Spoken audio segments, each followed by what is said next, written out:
Jagex has confirmed the full list of items they intend to remove completely and that there will be less opportunities to use them. Find out what and when in this video, so whenever you're ready, grab your cup of tea, sit back, relax, and enjoy. Now, I'm not sure what I'll exactly title this video, but this is a use it before you lose it situation.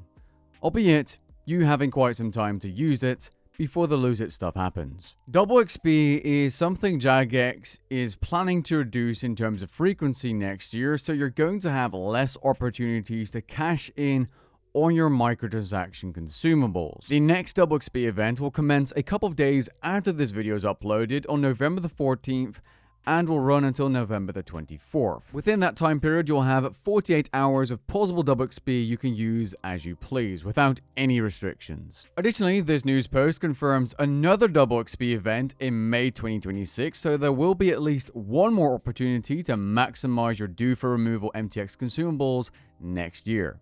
Unfortunately, it does seem that the first of your typical 4 Double XPs per year is confirmed to not go live, aka cancelled, in the typical month of February.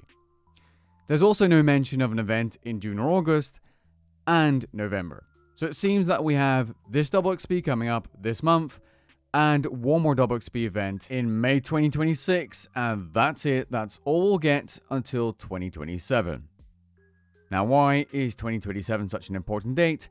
Well, that's what I'm going to call MTX Consumables D-Day. As you know, Jagex is going to remove a bunch of items from sale with Treasure Hunter's removal probably somewhere near the end of this year, start of next year. But on January the 1st, 2027, Jagex is going to permanently remove any and all items part of their fully removed list in this news post. The items that are permanently being removed include skill training dummies, lamp stars, bombs, and so on, world cards, so those Slayer world cards, protein and unstable protein items, dwarven tools, portables, unfortunately, and lucky items. It's worth noting that lucky items will be removed from gameplay, but they are exploring releasing the visual look of a lucky item as a cosmetic option in the future. As long as they don't sell this as an option and just give it to the players that previously had or owned lucky items, I think that's okay. My suggestion to you is next Double XP event, so 14 November or in May 2026,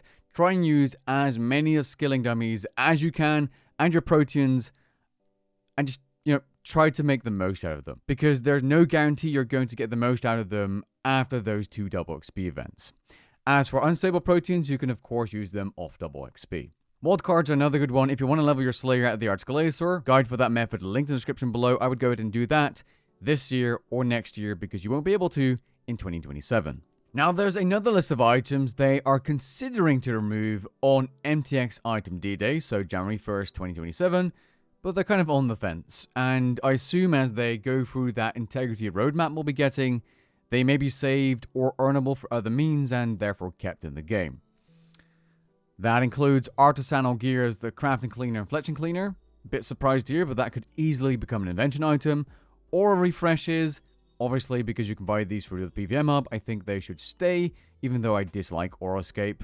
Cinder cores, interesting choice there, not sure why this is on the list. Probably related to their bonus XP packs or something. I think if pulse cores are removed, these should be removed as well. Death Touch darts, yeah, those are fine, they should keep those in the game. They're already earnable in the game, they don't, work on every boss. Yeah, no big deal. D&D reset tokens, I kind of like these, and they're a little bit less daily-scapey. They could be added as a craftable item in addition to being a drop from events. Dragon trinkets, yeah, I don't really have a big opinion about these. They allow you to pick up, the loot automatically in their teleport. They can... They have their place, I suppose, as long as they're not earnable through MTX. Token boxes for Dungeon Ring tokens, I mean, we have ED1, the mini-bosses. These are fine as long as they're not coming from Treasure Hunter or buyable, like event drops, like Christmas event. Sure, why not? Silverhawk feathers, interesting that these are staying because they completely, change the way agility is leveled. But I like them because everybody hates agility. If they're in the game until something like a really fun method is added for agility, I'm fine with that. Just make them craftable through invention or something, or like buyable as a gold sink maybe. I would say that there's a fairly high chance that Silverhawk feathers get removed, so I would try to use these while you still can. especially during double XP for double the gains. Slayer VIP tickets, I mean, Jagex, please do not remove these. These make Slayer so much more doable. You can, some tasks, you know, sometimes you don't have everything blocked, or you don't have your block list up to date, or like, you get a crappy task, and with VIP tickets or VIP tickets, you can at least pick the other, maybe less shitty task, or like just a good task. And these are earnable for gameplay already. I mean, mini games, I mean, Cabbage, Face Punch, Bonanza. You can get them with Thaler. Yeah, keep these, please. Soul Reaper refreshes, I mean, it depends on how they are going to be earnable for gameplay. Otherwise, remove. And Wicked Hood teleport tokens, yeah. These can definitely stay. Perhaps add them to the Runespan store or something else, because you have teleports there as well. You can buy Runespan points, you know, something like that. Now, I'm sure you're also wondering about, hey, what's going to happen to my Oddments, my Hodments, my Heartments, and so on? Well, they'll be removed. But, listen up. I can't believe they said it this way. It just sounds so off. Jagex will be looking at providing access to treasure hunter promotions with seasonal currency prior to its removal, so that you can use up anything you have left. Or in other words, you've got to, you know, buy some keys, get some, a little bit more of that currency to get the item you've always wanted. You know, just to get that, you know, final bit to the stack. I find this a little bit odd. Maybe they should just release those stores as part of their Easter, Halloween, you know, Valentine's events instead, and make them earnable for gameplay, like a skilling drop. That's an idea, but I suppose, you know, they gotta milk their last bit of treasure hunter before it gets removed. You know, it's not like we'll suffer for them milking the last bit until it's removed, like probably end of this year, start next year. I'm just saying, make them earnable for gameplay. That's my, you know, 2 cents. What do you think? Let me know down in the comments below.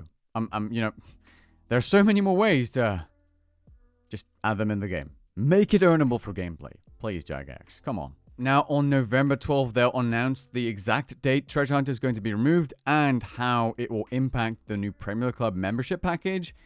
Probably, you know, like less keys or something. Unfortunately, I will not be able to make a video then, which is why I'm making this right now, because I'll be on a scuba diving holiday, so you'll more or less miss a news post or two from me in that period, and I will not be able to work on other videos such as updating guides. Just so you know, and you're informed. With that being said, I hope you guys enjoyed this video and found it interesting. If you did, leave a like down below and maybe even consider subscribing, and I'll catch you guys in the next one. Peace.